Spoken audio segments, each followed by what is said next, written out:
आप सभी का स्वागत है हमारे चैनल पर। आज हम आपको भीमाशंकर ज्योतिर्लिंग के बारे में बताएंगे। भीमाशंकर ज्योतिर्लिंग महाराष्ट्र के पुणे से लगभग 110 किलोमीटर दूर सह्याद्री पर्वत पर स्थापित है। इस ज्योतिर्लिंग के पीछे एक पौराणिक कथा है जिस वजह से इसकी स्थापना हुई थी। हर वर्ष महाशिवरात्रि और हर महीने पड़ने वाली शिवरात्रि के मौके पर भक्तों की भारी संख्या यहाँ दर्शन के लिए आती है। 3250 फीट की ऊंचाई पर स्थित यह मंदिर पूरे देश में आस्था के एक बड़े केंद्र के रूप में जाना जाता है। ये सभी 12 ज्योतिर्लिंग भारत के विभिन्न हिस्सों में हैं। ऐसी मान्यता है कि इन ज्योतिर्लिंग के दर्शन मात्र से ही इंसान के सभी कष्ट दूर होते हैं और हर इच्छा पूरी होती है। मंदिर अत्यंत पुराना और कलात्मक है। यहाँ की मूर्तियों से निरंतर पानी गिरता रहता है। मंदिर के पीछे 2 कुंड भी है। भगवान शिव के उन सुप्रसिद्ध द्वादश ज्योतिर्लिंगों में शामिल है जिनमें पूरे ब्रह्मांड की शक्ति का वास माना जाता है। भीमाशंकर या मोटेश्वर के नाम से लोकप्रिय इस मंदिर का निर्माण मराठा साम्राज्य के छत्रपति शिवाजी महाराज ने करवाया था। फिर 18वीं शताब्दी में नाना फडणवीस ने इसके शिखर का निर्माण करवाया। मंदिर की वास्तुकला नागर शैली पर आधारित है। इस भव्य मंदिर से प्राचीन विश्वकर्मा वास्तुशिल्पियों के कौशल का ज्ञान हमें प्राप्त होता है।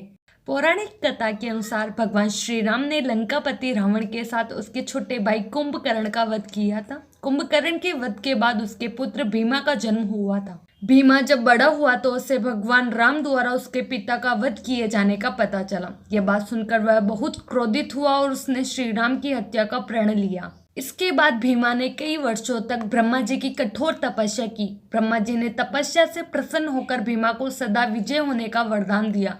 वरदान पाने के बाद भीमा ने कोहराम मचाना शुरू कर दिया। उससे मनुष्य समेत देवी देवता भी डरने लगे। आखिरकार परेशान होकर सभी देवता भगवान शिव के पास पहुंचे और भीमा से बचने की प्रार्थना करने लगे। इसके बाद भगवान शिव ने भीमा को युद्ध में परास्त कर दिया। इसके बाद सभी देवताओं ने भगवान शिव से इसी स्थान पर ज्योतिर्लिंग के रूप में स्थापित होने की प्रार्थना की।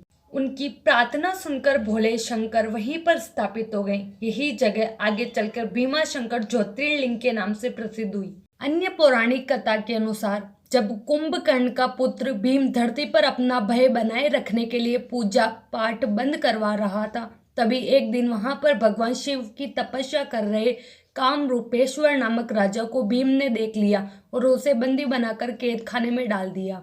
राजा ने कैद खाने में भी भगवान शिव की तपस्या जारी रखी और वहीं पर एक शिवलिंग बना लिया। जब भीम को यह बात मालूम हुई कि राजा ने अभी भी पूजा करनी बंद नहीं की, तो उसने वहां पर स्थापित शिवलिंग को तोड़ने का प्रयास किया। हजारों लाखों कोशिशों के बावजूद भीम उस शिवलिंग को तोड़ पाने में असफल रहा।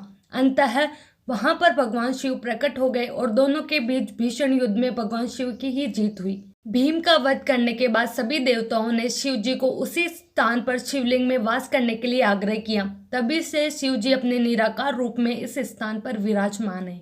भीमाशंकर मंदिर अपनी वास्तुकला और पौराणिक महत्व के लिए अत्यधिक प्रसिद्ध माना जाता है। यहाँ आसपास कई कुंड मौजूद है जिन्हें मोक्ष कुंड, कुशारण्य कुंड, सर्वतीर्थ कुंड, ज्ञान कुंड के नाम से जाना जाता है। इसमें से मोक्ष कुंड का संबंध महर्षि कौशिक से है। इन कुंडों की विशेषता यह है कि इसमें स्नान करने से मोक्ष की प्राप्ति होती है।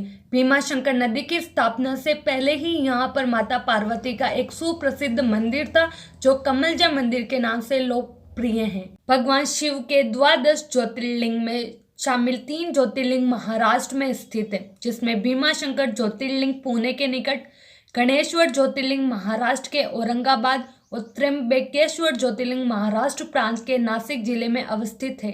केदारनाथ ज्योतिर्लिंग की अत्यंत प्रेरणादायक कथा से जुड़े रहने के लिए और हमारी इस वीडियो को देखने के लिए आपका धन्यवाद।